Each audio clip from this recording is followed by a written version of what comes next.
4, 3, 2, 1, 0.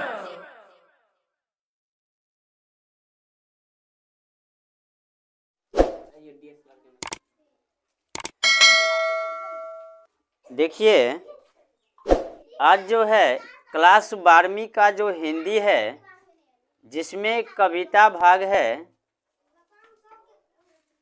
अधिनायक, है ना।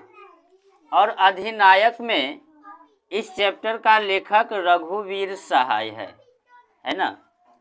तो सबसे पहले इस रघुवीर सहाय जी के बारे में कुछ जान लेते हैं, आखिर क्या कहता है। इसका जन्म जो है 9 दिसंबर 1929 ईस्वी को हुआ था, ठीक। और निधन जो है 30 दिसंबर 1990 ईस्वी को। जन्म, निधन, लेखक का नाम ये हमेशा याद रखिएगा, ठीक, क्योंकि आपसे ऑब्जेक्टिव में कुछ भी पूछ सकता है ना।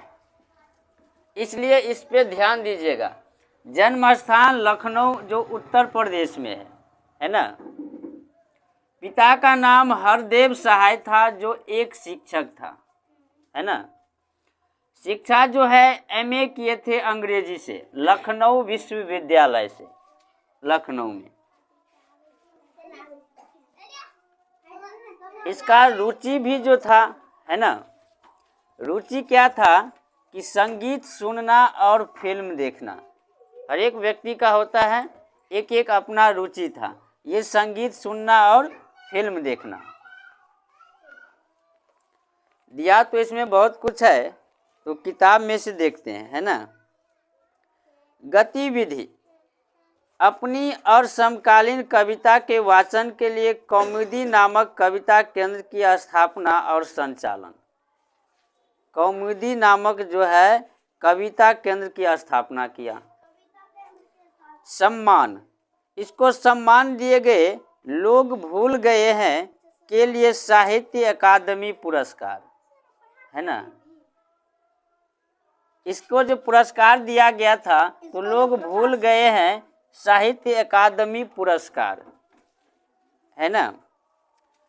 वृत्ति, पत्रकारिता, नवजीवन से आरंभ, समाचार विभाग, आकाशवाणी, है ना।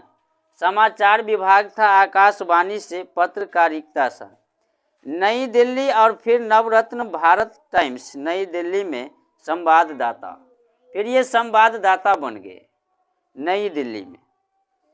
1979 से 1982 तक दिनमान समाचार साप्ताहिक नई दिल्ली के प्रधान संपादक रहे, है ना। ये प्रधान बन गए। भारतीय प्रेस परिषद के सदस्य भी रहे। भारतीय प्रेस परिषद की क्या रहे, सदस्य रहे। कीर्ति, कविता दूसरा सप्तक में एक कवि के रूप में शामिल, सीढ़ियों पर धूप में, है ना।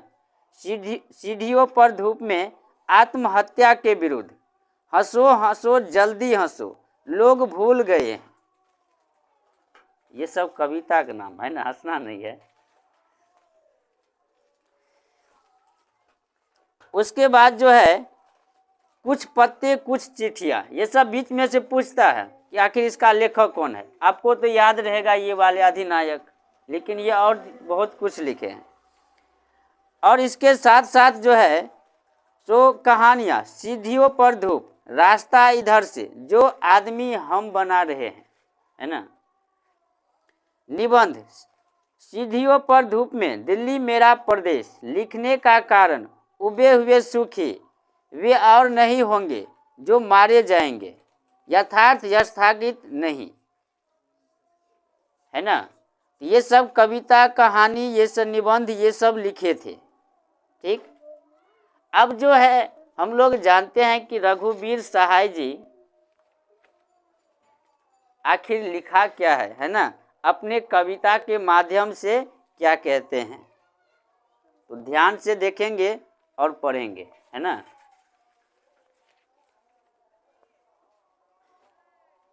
चार चार करके दिया है और 4 भाग में बांटा है ना। कविता है, बहुत ही छोटा सा भी है। कहता है कि राष्ट्रगीत में भला कौन है वह, है ना। राष्ट्रगीत जो हम लोग गाते हैं उसमें भला कौन है? भारत भाग्य विधाता, है ना।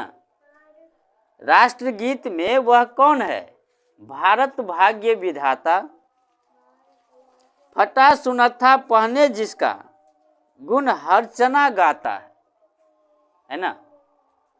हर्चना का मतलब कोई एक आदमी का नाम नहीं, है ना। यहाँ पर ये होगा कि फटा सुनत्था पहने जिसका गुण हर्चना गाता, यानी हर एक आदमी गाता है ना। राष्ट्रगीत में भला वो कौन है? भारत भाग्य विधाता वो कौन है जिसका फटा सुनत्था पहने जिसका गुण हर्चना गाता, जिसका गुण जो है फटे पुरान कपड़े पहने हुए सभी लोग मिलकर गाते हैं, है ना। आखिर वो भारत भाग्य विधाता कौन है?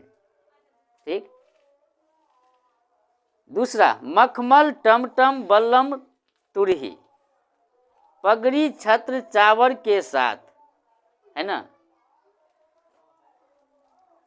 मखमल टमटम बल्लम तुरही, अब तो है अनेक प्रकार के गाड़ी हो चुके हैं, है ना। तो टमटम और तो ज़्यादा जानते भी नहीं है, वैसे भी चलता है अभी कहीं कहीं पे, है ना, घोड़ा लगा रहता है उसमें। तो टमटम से जो आता है, मखमल से पगड़ी छत्र चावर के साथ, है ना, पगड़ी बांधे हुए चावर के साथ आता है, तोप छुड़ाकर ढोल बजाकर जय जय कौन कराता है ना। भाई ये राष्ट्रगीत है, राष्ट्रगीत में भारत भाग्य विधाता कौन है? जिसका गुण जो है देश के सभी लोग गाते हैं, है ना। हर्चना का मतलब कोई एक आदमी नहीं हुआ, देश के सभी लोग हुआ, है ना।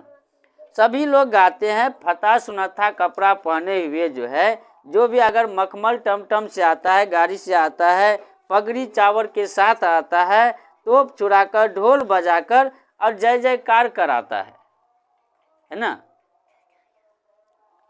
पूरब पश्चिम से आते हैं नंगे बूचे नर कंकाल, पूरब से आते हैं, पश्चिम से आते हैं, चारों दिशाओं से आते हैं जय जयकार करने के लिए। जैसे लगता है नंगे बूचे नर कंकाल, उसके शरीर देखने में ऐसे लगता है जैसे कि उसका एक कंकाल है। कंकाल जानते हैं, सिर्फ हड्डी खराब, है ना। वो सब भी आता है, जय जयकार कराता है। आखिर वो भारत भाग्य विधाता कौन है? सिंहासन पर बैठा उनके तमगे कौन लगाता है? सिंहासन पे बैठा है, तमगे लगाता है ना, नारा लगाते हैं। आखिर वो राष्ट्रगीत में कौन है? भारत भाग्य विधाता, जिसका गुण जो है अमीर से अमीर, गरीब से गरीब करता है, एक साथ करता है ना, हर एक मिलके करता है। कौन कौन है वह जनगण मन अधिनायक वह महाबली? कौन कौन है वो जनगण मन अधिनायक महाबाहुबली? वो कौन है? डरा हुआ मन बेबस जिसका बाजा रोज बजाता है ना। डरा हुआ है, बेबस है मन, इसका बाजा रोज बजाता है।